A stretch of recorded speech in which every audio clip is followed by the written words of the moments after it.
అన్ని రంగాల్లో ఉన్నాం మనము. నా పేరు టి సూర్యం, ఆంధ్రప్రదేశ్ నిరుద్యోగ పోరాట సమితి రాష్ట్ర ప్రధాన కార్యదర్శి. ఇవాళ కేంద్రంలో బీజేపీ ప్రభుత్వం అధికారంలోకి వచ్చిన తర్వాత యువకుల్ని కేంద్ర రాష్ట్ర ప్రభుత్వాలు మోసం చేసాయి. ఆయన ఎన్నికల్లో రాష్ట్ర ప్రభుత్వం నిరుద్యోగులకు నిరుద్యోగ వృత్తి ఇస్తామంది.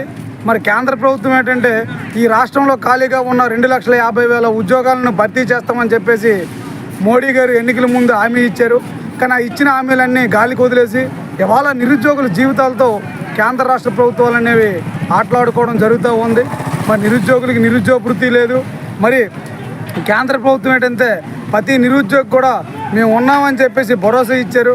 భరోసా అనేది ఎన్నికల వాగ్దానాల వరకు అని మరి కేంద్రంలో అధికారంలోకి వచ్చిన తర్వాత వారు ఇచ్చిన హామీని మర్చిపోయారు. మరి రాష్ట్ర ప్రభుత్వం కూడా నిరుద్యోగులకి నిరుద్యోగ వృత్తి ఇస్తాము, ఖాళీగా ఉన్న ఉద్యోగాలను భర్తీ చేస్తాం, ఒక నిరుద్యోగులు లేని ప్రదేశంగా తీర్చిదిద్దుతామని చెప్పేసి చంద్రబాబు నాయుడు గారు అన్నారు. మరి ఈరోజు ఆ పరిస్థితి ఎక్కడ కనిపించట్లేదు.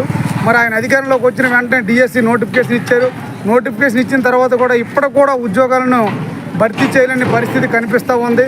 ఈవేళ నిరుద్యోగ యువకుల జీవితాలతో ఒక్క మాటలో చెప్పాలంటే కేంద్ర రాష్ట్ర ప్రభుత్వాలు ఆటలాడుకోవడం అనేది ఎంతవరకు సమంజసమని చెప్పేసి నిరుద్యోగ పోరాట సమితి తరఫున మేము ప్రశ్నిస్తున్నాం.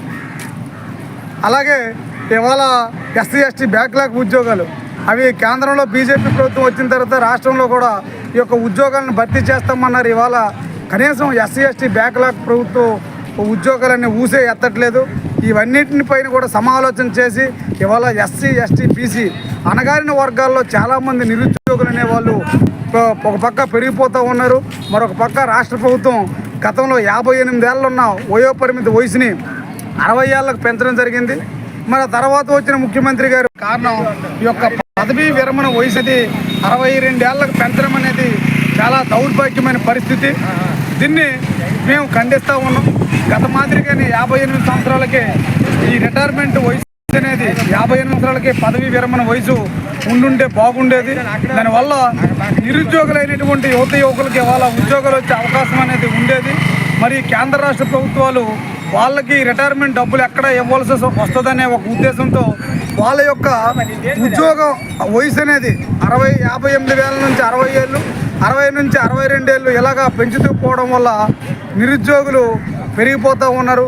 ఇది కూడా కేంద్ర రాష్ట్ర ప్రభుత్వాలు పరిగణలో తీసుకోవాలని చెప్పేసి మేము నిరుద్యోగ పోరాట సమితి తరఫున డిమాండ్ చేస్తూ ఉన్నాం. మరి కేంద్రంలో ఈ మధ్యన పోస్ట్ ఆఫీసులో ఉద్యోగాలు అనేవి వేయడం జరిగింది. పోస్టల్ డిపార్ట్మెంట్లో ఏవైతే ఉద్యోగాలు వేశారో అవి 500 గతంలో 2004, 1988, 72 పాస్ అయిన కూడా చాలామంది ఉన్నారు. 2004 తర్వాత వాళ్ళకి ఉద్యోగాలు అనేవి రావట్లేదు. కేవలం ఆ ఉద్యోగాలు అనేవి కరోనా పాస్లో ఎవరైతే 600 మార్కులకి 590, 580 వచ్చే వాళ్ళకే ఈరోజు ఆ పోస్ట్ ఆఫీస్ ఉద్యోగాలు అనేవి ఇవ్వడం జరుగుతూ ఉంది. ఆ యొక్క ఆలోచన విరమించుకొని 10th క్లాస్ పాస్ మీద ఉద్యోగాలు తీస్తున్నారు కాబట్టి టెస్ట్ అనేది పెట్టి ఆ ఉద్యోగాలు ఇస్తే బాగుంటుందని చెప్పేసి మేము ఆంధ్రప్రదేశ్ నిరుద్యోగ పోరాట సమితి తరఫున మేము తెలియజేస్తూ ఉన్నాం.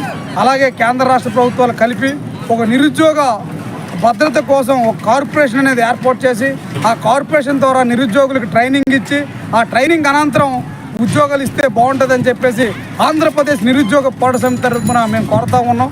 ఇవన్నీ సమస్యల మీద భవిష్యత్తులో కేంద్ర రాష్ట్ర ప్రభుత్వాలు కళ్ళు తెరిపించే విధంగా భారీ ఎత్తున పోరాటాలకు సన్నద్ధం చేస్తూ ఉన్నాం.